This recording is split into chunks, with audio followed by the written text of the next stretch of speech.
ನಮಸ್ಕಾರ ಸ್ನೇಹಿತರೆ, Kannada jobs corner YouTube ಚಾನೆಲ್ಗೆ ಎಲ್ಲರಿಗೂ ಸ್ವಾಗತ. Naval ship repair yard Karwar ಹಾಗೂ ನೇವಲ್ ಏರ್ ಕ್ರಾಫ್ಟ್ ಯಾರ್ಡ್ ಗೋವಾದಲ್ಲಿ ಅಪ್ರೆಂಟಿಸ್ಶಿಪ್ ಹುದ್ದೆಗಳಿಗೆ ಅರ್ಜಿಗಳನ್ನು ಆಹ್ವಾನಿಸಲಾಗಿರುವಂತದ್ದು. ಇನ್ನು ಯಾವ್ಯಾವ ಹುದ್ದೆಗಳಿವೆ, ಎಷ್ಟೆಷ್ಟು ಹುದ್ದೆಗಳು ಖಾಲಿ ಇರುವಂತದ್ದು, ಏಜ್ ಲಿಮಿಟ್, ಎಜುಕೇಶನಲ್ ಕ್ವಾಲಿಫಿಕೇಶನ್ ಹಾಗೂ ಸೆಲೆಕ್ಷನ್ ಪ್ರೊಸೀಜರ್ ಬಗ್ಗೆ ಈ ಒಂದು ವಿಡಿಯೋದಲ್ಲಿ ಮುಂದೆ ನೋಡ್ತಾ ಹೋಗೋಣ. ನಮ್ಮ ಚಾನೆಲ್ ಅನ್ನು ಯಾರಾದ್ರೂ ಹೊಸದಾಗಿ ನೋಡ್ತಾ ಇದ್ರೆ ಸಬ್ಸ್ಕ್ರೈಬ್ ಮಾಡಿ ಹಾಗೂ ಪಕ್ಕದಲ್ಲೇ ಇರುವಂತಹ ಬೆಲ್ ಬಟನ್ ಅನ್ನ ಕ್ಲಿಕ್ ಮಾಡಿ. 180 ಅಪ್ರೆಂಟಿಸ್ ಹುದ್ದೆಗಳು ಖಾಲಿ ಇರುವಂತದ್ದು. ಇನ್ನು ಮೊದಲನೇದಾಗಿ ನೇವಲ್ ಶಿಪ್ ರಿಪೇರ್ ಯಾರ್ಡ್ ಕಾರವಾರದಲ್ಲಿ ಖಾಲಿ ಇರುವಂತಹ ಅಪ್ರೆಂಟಿಸ್ ಹುದ್ದೆಗಳಿಗೆ ಸಂಬಂಧಪಟ್ಟಂತೆ ನೋಡ್ತಾ ಹೋಗೋದಾದ್ರೆ, ಮೊದಲನೇದಾಗಿ computer operator and programming assistant ಈ ಒಂದು ಟ್ರೇಡಿಗೆ ಸಂಬಂಧಪಟ್ಟಂತೆ ನೋಡ್ತಾ ಹೋಗೋದಾದ್ರೆ, computer operator and programming assistant ನಲ್ಲಿ ಐಟಿಐ ಆದಂತಹ ಅಭ್ಯರ್ಥಿಗಳು ಅರ್ಜಿಯನ್ನ ಸಲ್ಲಿಸಬಹುದು. ಒಟ್ಟು 2 ಹುದ್ದೆಗಳು ಖಾಲಿ ಇರುವಂತದ್ದು. ಯಾರ್ ಕ್ಯಾಟಗರಿಯಲ್ಲಿ 1 ಹಾಗೂ ಒಬಿಸಿ ಕ್ಯಾಟಗರಿಯಲ್ಲಿ 1 ಹುದ್ದೆ ಖಾಲಿ ಇದೆ.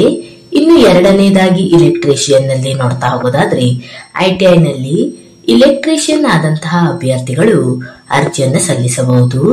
ಒಟ್ಟು 12 ಹುದ್ದೆಗಳು ಖಾಲಿ ಇರುವಂತದ್ದು.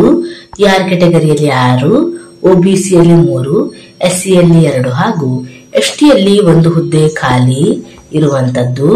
ಇನ್ನು ಮೂರನೇದಾಗಿ ಇಲೆಕ್ಟ್ರಾನಿಕ್ಸ್ ಮೆಕ್ಯಾನಿಕ್ ಈ ಒಂದು ಹುದ್ದೆಗಳಿಗೆ ನೋಡೋದಾದ್ರೆ, ಎಲೆಕ್ಟ್ರಾನಿಕ್ಸ್ ಮೆಕ್ಯಾನಿಕ್ ನಲ್ಲಿ ಐಟಿಐ ಆದಂತಹ ಅಭ್ಯರ್ಥಿಗಳು ಅರ್ಜಿಯನ್ನ ಸಲ್ಲಿಸಬಹುದು. ಒಟ್ಟು 11 ಹುದ್ದೆಗಳು ಖಾಲಿ ಇರುವಂತದ್ದು. ಇನ್ನು ಫಿಟ್ಟರ್ ಟ್ರೇಡ್ ನಲ್ಲಿ ಒಟ್ಟು 24 ಹುದ್ದೆಗಳು ಖಾಲಿ ಇದೆ. ಹಾಗೆಯೇ information and communication technology maintenance ನಲ್ಲಿ ಒಟ್ಟು 5 ಹುದ್ದೆಗಳು ಖಾಲಿ ಇರುವಂತದ್ದು. ಹಾಗೆಯೇ ಇನ್ಸ್ಟ್ರೂಮೆಂಟ್ ಮೆಕ್ಯಾನಿಕ್ ನಲ್ಲಿ ಒಟ್ಟು 3 ಹುದ್ದೆಗಳು ಖಾಲಿ ಇದೆ.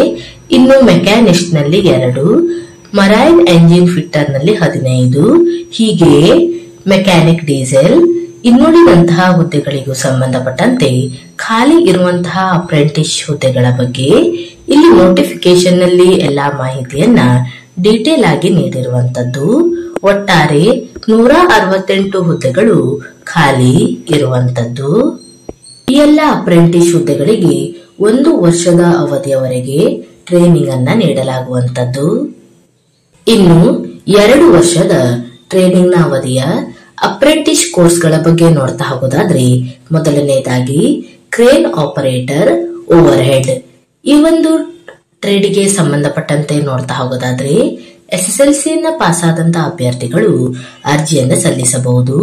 ಒಟ್ಟು 2 ಹುದ್ದೆಗಳು ಖಾಲಿ ಇರುವಂತದ್ದು. ಇನ್ನು ಎರಡನೇದಾಗಿ ಫಾರ್ಗರ್ ಅಂಡ್ ಹೀಟ್ ಕ್ರಿಯೇಟರ್ ಈ ಒಂದು ಹುದ್ದೆಗಳಿಗೆ ನೋಡೋದಾದ್ರೆ, ಎಸ್ಎಸ್ಎಲ್ಸಿ ಪಾಸ್ ಆದಂತಹ ಅಭ್ಯರ್ಥಿಗಳು ಅರ್ಜಿಯನ್ನ ಸಲ್ಲಿಸಬಹುದು. ಒಟ್ಟು 5 ಸೀಟ್ಗಳು ಖಾಲಿ ಇರುವಂತದ್ದು. ಇನ್ನು ರಿಗ್ಗರ್ ನಲ್ಲಿ 8ನೇ ತರಗತಿಯನ್ನ ಪಾಸ್ ಆದಂತಹ ಅಭ್ಯರ್ಥಿಗಳು ಅರ್ಜಿಯನ್ನ ಸಲ್ಲಿಸಬಹುದು.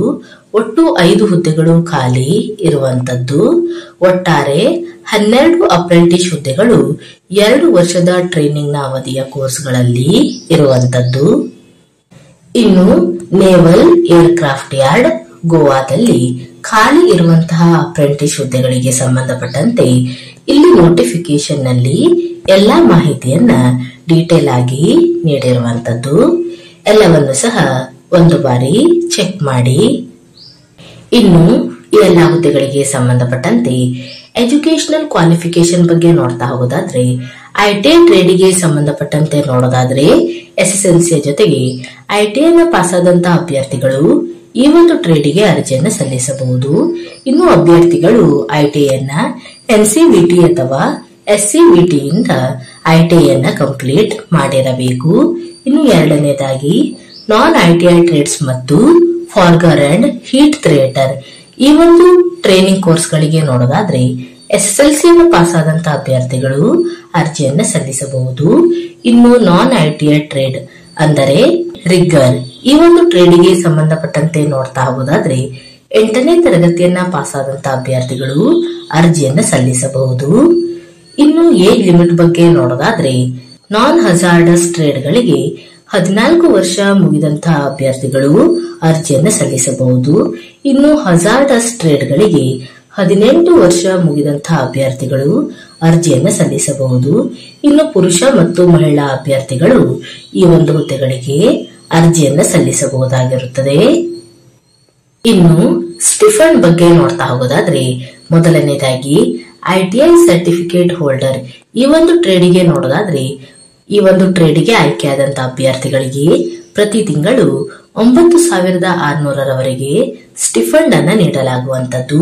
ಇನ್ನು ಎರಡನೇದಾಗಿ ಕ್ರೇನ್ ಆಪರೇಟರ್ ಓವರ್ ಹೆಡ್ ಈ ಒಂದು ಟ್ರೇಡಿಗೆ ನೋಡ್ತಾ ಹೋಗೋದಾದ್ರೆ ಮಂತ್ ವೈಸ್ ಇಲ್ಲಿ ಸ್ಟಿಫಂಡ್ ಬಗ್ಗೆ ಮಾಹಿತಿಯನ್ನ ನೀಡಿರುವಂತದ್ದು. 1 ರಿಂದ 3 ತಿಂಗಳ ಒಂದು ಟ್ರೈನಿಂಗ್ ನ ಕೋರ್ಸ್ಗಳಿಗೆ 4,100 ರೂಪಾಯಿ ಸ್ಟಿಫಂಡ್ ಅನ್ನ ನೀಡಲಾಗುವಂತದ್ದು. 4 ರಿಂದ 12 ತಿಂಗಳ ಕೋರ್ಸ್ಗಳಿಗೆ 8,200 ರೂಪಾಯಿಯನ್ನ ಸ್ಟಿಫಂಡ್ ಆಗಿ ನೀಡಲಾಗುತ್ತದೆ. ಇನ್ನು 13 ರಿಂದ 15 ತಿಂಗಳ ಕೋರ್ಸ್ಗಳಿಗೆ 9,020 ರೂಪಾಯಿಯನ್ನ ಸ್ಟಿಫಂಡ್ ಆಗಿ ನೀಡಲಾಗುವಂತದ್ದು. ಹಾಗೆಯೇ ಫಾರ್ಗರ್ ಅಂಡ್ ಹೀಟ್ ಥ್ರೇಟರ್ ಈ ಒಂದು ಟ್ರೇಡಿಗೆ ಸಂಬಂಧಪಟ್ಟಂತೆ ಸಹ ಮಂತ್ ವೈಸ್ ಇಲ್ಲಿ ಸ್ಟಿಫಂಡ್ ಬಗ್ಗೆ ಮಾಹಿತಿಯನ್ನು ನೀಡಲಾಗಿದೆ. ಹಾಗೆಯೇ ರಿಗ್ಗರ್ ಟ್ರೇಡಿಗೂ ಸಂಬಂಧಪಟ್ಟಂತೆ ಇಲ್ಲಿ ಸ್ಟಿಫಂಡ್ ಬಗ್ಗೆ ನೋಟಿಫಿಕೇಶನ್ ನಲ್ಲಿ ಎಲ್ಲಾ ಮಾಹಿತಿಯನ್ನ ಡೀಟೇಲ್ ಆಗಿ ನೀಡಿರುವಂತದ್ದು. ಎಲ್ಲವನ್ನು ಒಂದು ಬಾರಿ ಚೆಕ್ ಮಾಡಿ. ಇನ್ನು ಅರ್ಜಿಯನ್ನು ಸಲ್ಲಿಸುವಂತಹ ವಿಧಾನದ ಬಗ್ಗೆ ನೋಡೋದಾದ್ರೆ ಅಭ್ಯರ್ಥಿಗಳು ಮೊದಲನೇದಾಗಿ www.apprenticeshipindia.gov.in ಈ ಒಂದು ವೆಬ್ಸೈಟ್ ಮುಖಾಂತರ ರಿಜಿಸ್ಟರ್ ಮಾಡಿಕೊಳ್ಳಬೇಕು. ನಂತರ ಅಭ್ಯರ್ಥಿಗಳು ಅಪ್ಲಿಕೇಶನ್ ಫಾರ್ಮ್ ಅನ್ನ ಡೌನ್ಲೋಡ್ ಮಾಡಿಕೊಂಡು ಅದರ ಜೊತೆಗೆ ಸಂಬಂಧಪಟ್ಟಂತಹ ಎಲ್ಲಾ ದಾಖಲಾತಿಗಳನ್ನ ಲಗತ್ತಿಸಿ ಸ್ಪೀಡ್ ಅಥವಾ ರಿಜಿಸ್ಟರ್ ಪೋಸ್ಟ್ ಮುಖಾಂತರ ಅರ್ಜಿಯನ್ನ ಸಲ್ಲಿಸಬೇಕು. ಇನ್ನು ಅರ್ಜಿಯನ್ನ ಸಲ್ಲಿಸುವಂತಹ ವಿಳಾಸದ ಬಗ್ಗೆ ನೋಡೋದಾದ್ರೆ the officer in charge dockyard apprentice school naval ship repair yard naval base Karwar Karnataka 581308 ಈ ಒಂದು ವಿಳಾಸಕ್ಕೆ ಅಭ್ಯರ್ಥಿಗಳು ನೋಟಿಫಿಕೇಶನ್ ಬಿಡುಗಡೆಯಾದಂತಹ 30 ದಿನದ ಒಳಗೆ ಅರ್ಜಿಯನ್ನ ಸಲ್ಲಿಸಬೇಕು. ಸೆಲೆಕ್ಷನ್ ಪ್ರೊಸೀಜರ್ ಬಗ್ಗೆ ನೋಡ್ತಾ ಹೋಗೋದಾದ್ರೆ ಅಭ್ಯರ್ಥಿಗಳಿಗೆ ರಿಟರ್ನ್ ಎಕ್ಸಾಮ್ ಅನ್ನ ನಡೆಸಲಾಗುವಂತದ್ದು. ಅಭ್ಯರ್ಥಿಗಳನ್ನ ಪ್ರಿಲಿಮಿನರಿ ಮೆರಿಟ್ ಲಿಸ್ಟ್ ನಲ್ಲಿ ಶಾರ್ಟ್ ಲಿಸ್ಟ್ ಆದಂತಹ ಅಭ್ಯರ್ಥಿಗಳಿಗೆ ಇಮೇಲ್ ಮುಖಾಂತರ ರಿಟರ್ನ್ ಎಕ್ಸಾಮ್ಗೆ ಮಾಹಿತಿಯನ್ನ ನೀಡಲಾಗುವಂತದ್ದು. ಒಂದು ಹುದ್ದೆಗಳಿಗೆ 20 ಅಭ್ಯರ್ಥಿಗಳಂತೆ ರಿಟರ್ನ್ ಎಕ್ಸಾಮ್ಗೆ ಕರೆಯಲಾಗುತ್ತದೆ. ಇನ್ನು ರಿಟರ್ನ್ ಎಕ್ಸಾಮ್ ಅನ್ನ ಕಾರವಾರದಲ್ಲಿ ನಡೆಸಲಾಗುವಂತದ್ದು ಹಾಗೂ ಜನವರಿ ತಿಂಗಳಿನಲ್ಲಿ ರಿಟರ್ನ್ ಎಕ್ಸಾಮ್ ಅನ್ನ ನಡೆಸಲಾಗುತ್ತದೆ. ಇನ್ನು ರಿಟರ್ನ್ ಎಕ್ಸಾಮ್ ಬಗ್ಗೆ ನೋಡೋದಾದ್ರೆ ಒಟ್ಟು 100 ಅಂಕಗಳಿಗೆ ಎಕ್ಸಾಮ್ ಅನ್ನ ನಡೆಸಲಾಗುವಂತದ್ದು ಹಾಗೂ OMR ಮುಖಾಂತರ ಎಕ್ಸಾಮ್ ಅನ್ನ ನಡೆಸಲಾಗುತ್ತದೆ ಮತ್ತು ಎಲ್ಲವೂ ಸಹ ಮಲ್ಟಿಪಲ್ ಚಾಯ್ಸ್ ಕ್ವಶನ್ಸ್ ಗಳು ಇರುವಂತದ್ದು. ಇನ್ನು ಯಾವ್ಯಾವ ವಿಷಯದ ಮೇಲೆ ಎಷ್ಟೆಷ್ಟು ಕ್ವಶನ್ಸ್ ಗಳು ಇರುತ್ತವೆ ಅಂತ ನೋಡೋದಾದ್ರೆ ಮ್ಯಾಥಮೆಟಿಕ್ಸ್ ಮೇಲೆ ಒಟ್ಟು 35 ಅಂಕಗಳು ಇರುವಂತದ್ದು. ಇನ್ನು ಜನರಲ್ ಸೈನ್ಸ್ ವಿಭಾಗದಲ್ಲಿ 35 ಅಂಕಗಳು ಇರುತ್ತವೆ ಹಾಗೂ ಜನರಲ್ ನಾಲೆಜ್ ಮೇಲೆ ಒಟ್ಟು 30 ಅಂಕಗಳು ಇರುವಂತದ್ದು. ಪ್ರತಿಯೊಂದು ಪ್ರಶ್ನೆಗೂ ಸಹ 1 ಅಂಕ ಇರುತ್ತದೆ. ಇನ್ನು 2 ಗಂಟೆಗಳ ಕಾಲಾವಕಾಶವನ್ನ ಎಕ್ಸಾಮ್ ನಲ್ಲಿ ನೀಡಲಾಗುತ್ತದೆ ಮತ್ತು ಯಾವುದೇ ರೀತಿಯಾದಂತಹ ನೆಗೆಟಿವ್ ಮಾರ್ಕಿಂಗ್ ಇರೋದಿಲ್ಲ.